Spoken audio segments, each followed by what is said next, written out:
दोस्तों बहुत सारे क्वेश्चन होते हैं जब हम अपनी बाइक में कोई भी एडिशनल लाइट या कोई भी एडिशनल एसेसरी लगाने वाले होते हैं, खासतौर पे जब जब हमारी बाइक फ्यूल इंजेक्टेड हो और या BS6 हो। अब मैं फ्यूल इंजेक्टेड और BS6 बाइक को एक कैटेगरी में इसलिए रख रहा हूँ क्योंकि फ्यूल इंजेक्टेड बाइक्स भी ECU से ऑपरेट होती हैं और BS6 तो ऑलरेडी फ्यूल इंजेक्टेड है तो वो तो ECU से ऑपरेट होगा ही होगा। वो जो मेन क्वेश्चंस होते हैं उनमें से सबसे पॉपुलर क्वेश्चन होता है कि क्या ये लाइट हम अपनी बाइक में इंस्टॉल कर सकते हैं या नहीं कर सकते, और क्या इसके लिए हमें वायरिंग हार्नेस की ज़रूरत है या नहीं है। और इनके अलावा जो एडिशनल क्वेश्चन होते हैं वो होते हैं कि कहीं ऐसा तो नहीं कि बैटरी को डैमेज कर दे, या वायरिंग के लिए अच्छा रहेगा, कहीं ऐसा तो नहीं कि वायरिंग को ही जला दे, क्या किसी और कंपोनेंट पे इसका कोई नेगेटिव इम्पैक्ट होगा या नहीं होगा। तो इन्हीं सब क्वेश्चंस के आंसर के लिए मैं एक डेडिकेटेड वीडियो आज शूट कर रहा हूँ। तो अगर वीडियो अच्छी लगे तो इसको लाइक ज़रूर करना और मेरे चैनल को सब्सक्राइब जरूर करना, और आपको ये वीडियो कैसी लगी आप ये कमेंट सेक्शन में ज़रूर बताना। अब आप लोगों को रीज़न बता देता हूँ कि ये वीडियो शूट करने का कारण क्या है। जब से ये लाइट मैंने अपनी बाइक में इंस्टॉल की है तब से आप लोगों के ये सेम क्वेश्चंस इतने आ रहे हैं मेरे पास कमेंट सेक्शन में कि मैंने सोचा कि इसके लिए एक डेडिकेटेड वीडियो ही बना दी जाए। जो लोग पहली बार इस चैनल पे आ रहे हैं उन लोगों से एक रिक्वेस्ट है कि चैनल को सब्सक्राइब जरूर करें, या जिन्होंने अभी तक सब्सक्राइब नहीं किया है वो भी सब्सक्राइब कर लें। और आप लोगों को बता देता हूँ कि ये जो लाइट है ये HJG की YLED, इसको मर्सिडीज़ लाइट भी बोलते हैं, और इसका जो पावर कंजम्पशन है वो है 30 वाट के लगभग का। एक लाइट का 30 वाट के लगभग है। ये मैं आप लोगों को क्यों बता रहा हूँ क्योंकि अभी थोड़ी देर बाद ये कैलकुलेशंस में काम आने वाला है। तो चलिए वीडियो स्टार्ट करते हैं। आप लोगों को ये सारे क्वेश्चंस के साथ साथ दो चीज़ों के बारे में अगर प्रॉपर नॉलेज है तो आप अपनी बाइक में कोई भी एसेसरी प्रॉपर तरीके से इंस्टॉल कर पाएंगे और उससे आपकी बाइक में किसी भी कंपोनेंट को किसी भी तरह की कोई भी प्रॉब्लम नहीं होगी। तो वो दो चीज़ें क्या हैं। सबसे पहला तो जो मैंने अभी आपको बताया कि आपको जो एसेसरी इंस्टॉल करनी है उसके वॉट्स कितने हैं या उसका पावर कंजम्पशन कितना है। पावर कंजम्पशन अभी हम निकालेंगे कैलकुलेशन से। और दूसरा, आपकी बाइक में जो बैटरी इंस्टॉल आई है कंपनी से वो कितने AH की है। मतलब मेरी बाइक में जो इंस्टॉल बैटरी आई थी वो थी 8 AH की, 8 एम्पियर आवर्स की बैटरी मेरी बाइक में कंपनी से स्टॉक इंस्टॉल्ड आई थी, जो कि एमरॉन कंपनी की थी। रिसेंटली वो ख़राब हो गई तो मैंने उसकी जगह पे 9 AH की एक्साइड की बैटरी इसमें इंस्टॉल की है। तो चलिए सबसे पहले आप लोगों को बता देता हूँ कि पावर कंजम्पशन कैसे कैलकुलेट करते हैं। तो यदि आपके पास कोई भी एसेसरी के वॉट्स हैं तो आप उसका इजीली पावर कंजम्पशन कैलकुलेट कर सकते हैं। तो कोई भी एसेसरी खासतौर पे बाइक या कार में लगने वाली जितनी भी होती हैं वो 12 वोल्ट से ऑपरेट होती हैं। तो हमारे पास वोल्टेज हैं और वॉट्स हैं। वॉट्स जैसे कि ये जो लाइट है इसके 30 वाट एक लाइट का पावर है, तो दोनों का हुआ 60 वाट। तो 60 तो वाट हो गए। यहाँ पे 60 को अगर आप 12 वोल्ट मतलब 12 से डिवाइड करोगे तो आएगा 5, मतलब 5 एम्पियर्स।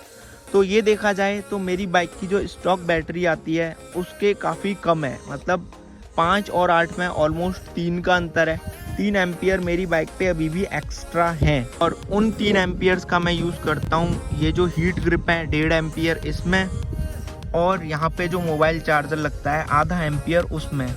तो ये ओवरऑल हो जाते हैं 7 एम्पियर, 2 एम्पियर इन दोनों के मिला के, और 5 एम्पियर ये जो लाइट है इनके मिला के। और ये सारा मेरी बाइक का एडिशनल लोड है, मतलब स्टॉक लोड जो है वो तो है ही, उसके ऊपर का जो लोड है वो केवल 7 एम्पियर का ही है, इससे ज़्यादा का नहीं है। अभी मैं बातें कर रहा था बैटरी के बारे में कि बैटरी की कैपेसिटी आपको पता होनी चाहिए। और साथ साथ आप लोगों को बता दूं कि आपकी बाइक में जो स्टॉक बैटरी आपको वही वाली कैपेसिटी पता होनी चाहिए। ऐसा नहीं कि आपने कोई एडिशनल बैटरी लगा रखी है उसकी कैपेसिटी आपको पता हो, क्योंकि अगर स्टॉक बैटरी की आपको पता है तो आप इजीली सारी चीज़ें सही से कैलकुलेट कर पाएंगे। लेकिन एडिशनल आपने कुछ बड़ी बैटरी लगा रखी है तो उसके हिसाब से आपके कैलकुलेशन गड़बड़ हो जाएंगे और आपकी बाइक के जो 2 कंपोनेंट हैं वो ख़राब होने के चांस काफ़ी बढ़ जाएंगे। और वो 2 कंपोनेंट हैं, पहला तो ये इसके नीचे होता है एक स्टेटर जिसे कॉइल भी बोलते हैं बहुत से मैकेनिक, और एक होता है रेक्टिफायर। रेक्टिफायर मैंने एक बार CBR में दिखाया था कि रेक्टिफायर कहाँ पे होता है। तो रेक्टिफायर और स्टेटर पे काफ़ी एडिशनल लोड बढ़ जाता है जब कभी भी आप कोई भी ज़्यादा बड़ी कैपेसिटी की बैटरी लगा देते हैं बाइक में, या फिर कोई भी बड़ी एसेसरी इंस्टॉल कर देते हैं बाइक की स्टॉक बैटरी की कैपेसिटी के कंपेयर में। ये जो दो कंपोनेंट हैं इनकी एक लिमिट होती है कि ये दोनों के दोनों मैक्सिमम 20% एडिशनल लोड को ले सकते हैं स्टॉक बैटरी के कंपेयर में। उस हिसाब से देखा जाए तो ये 120% लोड को ले सकते हैं स्टॉक बैटरी के कंपेयर में। तो मेरी बाइक में जो बैटरी इंस्टॉल्ड थी वो थी 8 AH की, और अगर उसका 20% और ऐड कर दें तो होता है 9.6। इस हिसाब से देखा जाए तो मैंने अभी केवल 9 AH की बैटरी इंस्टॉल की है, जबकि मैं 9.6 AH तक की बैटरी इसमें इंस्टॉल कर सकता हूँ, जो कि मैक्सिमम है। इससे ज़्यादा मैं अगर इंस्टॉल करूँगा तो मेरी बाइक के लिए साथ साथ रेक्टिफायर और स्टेटर के लिए और जो वायरिंग है उस पर भी एडिशनल लोड बढ़ जाएगा, तो वायरिंग के लिए भी खतरनाक ही होगा। अगर आपके पास BS6 या फ्यूल इंजेक्टेड बाइक है तो उसमें तो कभी भी बैटरी के लोड के बराबर भी लोड ना रखें, उसे हमेशा अंडर लोड ही रखें। उस पे कभी भी ओवरलोड की बात दूर, आप इक्वल लोड भी ना डालें, क्योंकि जब आप बाइक को ऑन करते हो, किसी भी BS6 या फ्यूल इंजेक्टेड बाइक को जब आप ऑन करते हो तो उस टाइम पे ECU सारे कंपोनेंट्स को चेक करता है जो कि इंजन को चलाने के लिए रेस्पॉन्सिबल होते हैं, जैसे कि फ्यूल पंप, फ्यूल इंजेक्टर और जो भी सेंसर वगैरह है उन सबको चेक करता है। और उन सबको सही से काम करने के लिए 12 वोल्ट की मिनिमम ज़रूरत होती है। और जब आपकी बाइक की बैटरी में 12.1 या 12.2 के आसपास वोल्टेज होते हैं तभी ECU सही से काम कर पाता है, उससे पहले वो सही से काम नहीं कर पाता। और हो सकता है कि कोई कंपोनेंट भी सही से काम ना करे और बिना बात के आपकी बाइक में एरर शो होने लगे। यहाँ पे इंजन चेक लाइट होती है, आपको एक बार दिखा देता हूँ कि इंजन चेक लाइट कहाँ पे होती है। तो ये जो आप लाइट देख रहे हैं ना, ये वाली, ये होती है इंजन चेक लाइट। फिलहाल में ये कंटिन्यूस जल रही है, आप देख सकते हैं। ये वाली जो लाइट है इसे इंजन चेक लाइट बोलते हैं। और जब कभी कोई एरर आता है ना सिस्टम में तो ये ब्लिंक होने लगती है, और जब ये ब्लिंक होती है तो उस टाइम पे गाड़ी की परफॉर्मेंस में काफ़ी अंतर आ जाता है।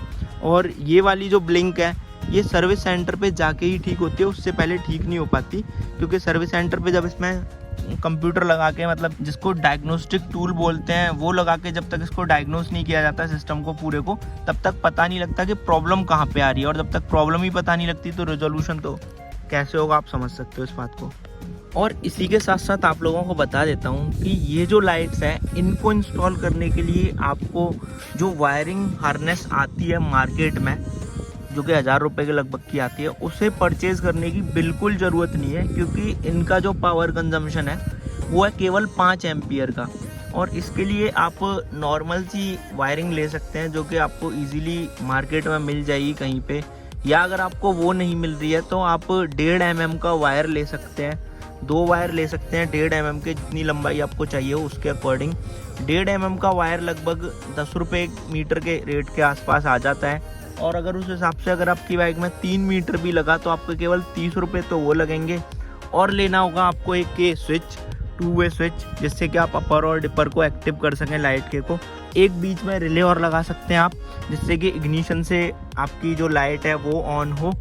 तो वो सारा कंपोनेंट मिला के आपको ओवरऑल ज़्यादा से ज़्यादा 350 रुपये में पड़ेगा। साथ साथ उस वायरिंग में एक आप 10 एम्पियर का फ्यूज़ भी लगा सकते हैं अगर आप चाहें तो, जिससे कि आपकी जो वायरिंग है वो जलेगी नहीं। अगर शॉर्ट सर्किट वगैरह हो जाता है तो केवल फ्यूज़ ही जलेगा। लेकिन 350 रुपये के बाद आपकी जो वायरिंग होगी वो ऐसी होगी, बिल्कुल हैंडी होगी कि आप कभी भी उसे चेंज कर सकते हैं। लेकिन अगर आपने वो जो 1000 रुपये वाली वायरिंग है वो परचेज़ कर ली और किसी कारण से अगर उसमें कोई दिक्कत हो गई तो आपको पूरी वायरिंग ही बदलनी पड़ेगी, और आप उसे इजीली ठीक भी नहीं कर सकते, क्योंकि उसमें एक फ्लैशर भी होता है जो कि हाईवे पे काफ़ी गंदा लगता है। मतलब कोई बंदा अगर फ्लैशर ऑन करके चलाता है ना तो मतलब सामने वाला बिल्कुल ब्लाइंड हो जाता है, उसको ना कुछ दिखता नहीं है सही से। तो मेरी आप लोगों से एक रिक्वेस्ट है कि अगर आप वायरिंग यूज़ भी कर रहे हैं तो एटलीस्ट फ्लैशर ना जलाएं, किसी भी कंडीशन में फ्लैशर को ना जलाएं।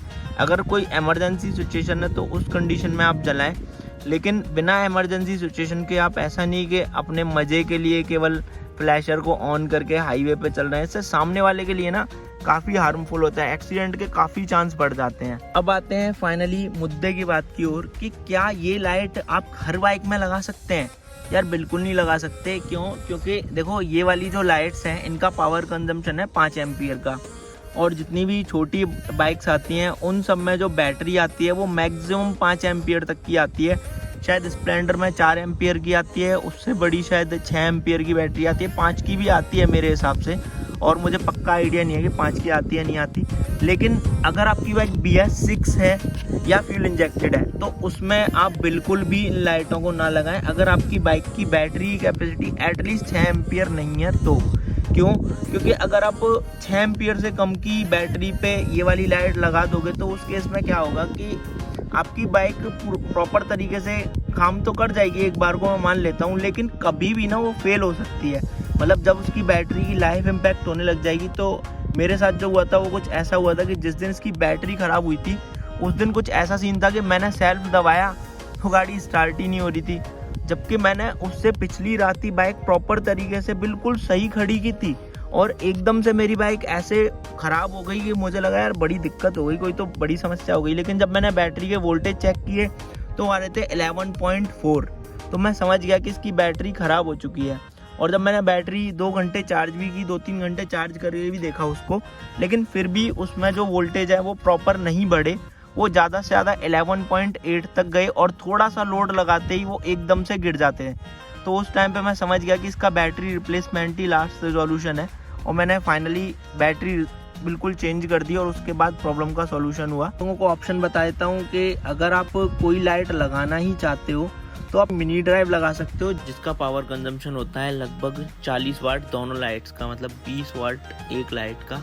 इस हिसाब से देखा जाए तो लगभग 3.33 एम्पियर्स का लोड डालती हैं दोनों लाइट्स जब एक साथ जलती हैं तब। तो इस हिसाब से देखा जाए तो मिनी ड्राइव कह सकते हो सबसे कम लोड डालने वाली लाइट्स है ऑक्सिलरी लाइट के तौर पे, और ये किसी बाइक में भी फिट हो सकती है, क्योंकि जो मिनिमम बैटरी आती है वो शायद 4 AH की आती है बाइक्स में, उससे कम की बैटरी शायद ही किसी बाइक में आती हो, पर 4 AH के हिसाब से देखा जाए तो वो बैटरी अंडर लोड ही रहेगी। दोस्तों आपकी इन्फॉर्मेशन के लिए बता दूं कि मैं HJG का कोई प्रमोशन नहीं कर रहा हूं इस वीडियो में। आप चाहें तो किसी भी ब्रांड की कोई भी लाइट लगा सकते हैं, बस मेरे द्वारा बताई हुई टिप्स का ध्यान रखना। आपके पास कोई भी कार्बोरेटेड बाइक है तो भी इंश्योर करना कि आपकी बाइक की बैटरी एटलीस्ट 5% फ्री रहे लोड के कंपेयर में। एक एग्जांपल के तौर पे बता देता हूँ कि अगर आपकी बाइक कार्बोरेटेड भी है तो भी अगर आपकी बाइक में लगी हुई बैटरी 5 AH की है तो आप उसको एटलीस्ट 5% फ्री रखें, मतलब 4.75 एम्पियर्स तक का लोड मैक्सिमम आप उस पर डालें, जिससे कि आपकी बाइक की जो बैटरी है उसकी लाइफ भी अच्छी बनी रहे और कोई भी कंपोनेंट ओवरलोड नहीं होगा, जिससे कि आपकी बाइक सेफ रहेगी। दोस्तों ये सारी जो जानकारी मैंने आपको दी है इस वीडियो में वो आपको कैसी लगी आप ये मुझे कमेंट सेक्शन में जरूर बताना। वीडियो अच्छी लगी है तो इसको लाइक जरूर करना, मेरे चैनल को सब्सक्राइब जरूर करना। बाकी आपके इसके अलावा भी कोई क्वेश्चंस हैं जिनके आंसर मैं नहीं कर पाया हूँ और आप उनका लाइव आंसर चाहते हो मुझसे, तो आप मुझे मेरे मैसेंजर, टेलीग्राम या इंस्टाग्राम पे आके चैट कर सकते हो। तीनों के लिंक आपको इस वीडियो के डिस्क्रिप्शन में मिल जाएंगे। बाकी thanks for watching this video. Have a great day.